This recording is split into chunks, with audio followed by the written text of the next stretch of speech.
quick 18 this morning before the wedding, but I did that on Mother's Day and that didn't go over very well. So I didn't think I should do that this morning. So, Kimi, I just want you to know how proud Mom and I of you. And I thought, since we're in a barn, I thought we should start this off with a little horse sense. Okay? Remember when you went mud and busting at the Auburn Fairgrounds in the mud? You didn't let a little mud discourage you. You gave it all you had. You remember the saying that if you got bucked off, right, Don? You got to get right back in the saddle and get her done. So Kimi and Ethan, this is the first day of your rodeo. Take it from someone who's had 33 rodeos. Hang on tight and enjoy the ride. It's awesome. Find something between the two of you that you can share. I'm not sure you know this or not, but at this day, I squeeze Karen's hand. It means I love you, but squeeze it twice, and she squeezes my hand back 3 times. It means I love you too. You probably didn't even know that, but that's something that we share together. So you guys find something like that, it'll stick with you. So Kimi, you've always been compassionate and caring, as evident by your recent nursing award, the Daisy Award. Except when you're smacking your horse on the butt. Watch out, Ethan. Yeah, baby. It's been so awesome watching you grow and mature, and I hope Mom and I have been an excellent example for you to follow. I've been thinking about this talk even before Ethan asked for our permission for you to marry him. You remember that, Ethan? Yeah. You remember when you asked us if you could start dating Kimi? Yep. Like that was going to make a difference. We thought, sure, you can date Kimi. We had recently moved to Texas and Ethan was still in California. How perfect. Sure, go ahead. It must be true that distance makes the heart grow fond, because that's what happened. Karen has had the privilege of getting to know Ethan better than I did, as she was one of the teachers at Pine Hills. And she alluded to this the other day, that when Mr. Anderson punished you by making you stay not any further than 10 feet from Karen the whole real football weekend. I'm not sure who was getting punished, Karen or Ethan. I remember when Ethan would drive over to our house down the street from here, and I would wait by the window because we could see our Highway 49 here from our house.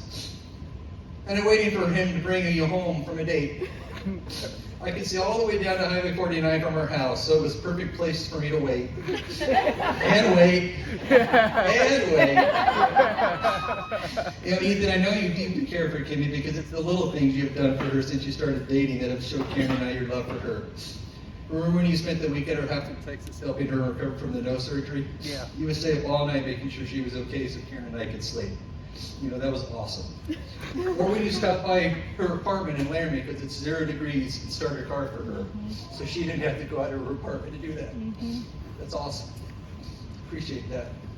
We know you're going to make a great attorney, Ethan, because you connect easily with people you come in contact with, and you have found something you love to study. You've always bring laughter to our time together, and our trip to Hawaii a couple years ago sealed the deal, and we were crushing it. We're so glad you're part of our family. Take care of my little precious girl. So Kimi, I tried to think about some things I taught you over the years as a dad, and I realized it wasn't very much. I couldn't teach you how to throw a ball. You just naturally knew how to throw. And if you've seen Kimi throw a football, or even catch a throw from her, you better be ready. Also, you throw from third base playing Auburn Little League. We're at girls softball, but just powerful, even though you still threw sidearm. I couldn't teach you how to roller skate because Mom did that. I couldn't teach you how to shoot a basketball because Mom and Kelly did that. I could have taught you the best sport of all, but you didn't want to play golf. Your loss. I couldn't teach you how to ride a horse because Mom did that. When you started driving, I thought, I'll teach you how to drive a stick shift. Nope, wrong again. Mom and Ethan did that. When you started dating Ethan, he showed you how to drift in the Yada and how to shoot an assault rifle. Maybe I showed you Kimi how to work hard to be able to afford a wedding. At least I did something right.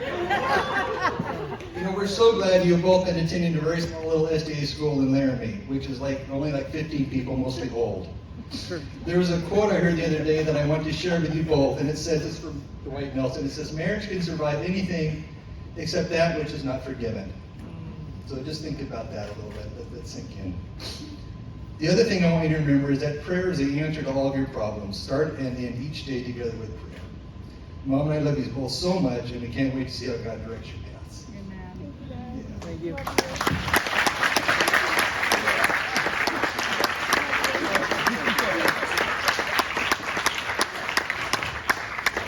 I gotta do a toast. Okay. Everybody raise your glasses for Ethan and Kimmy.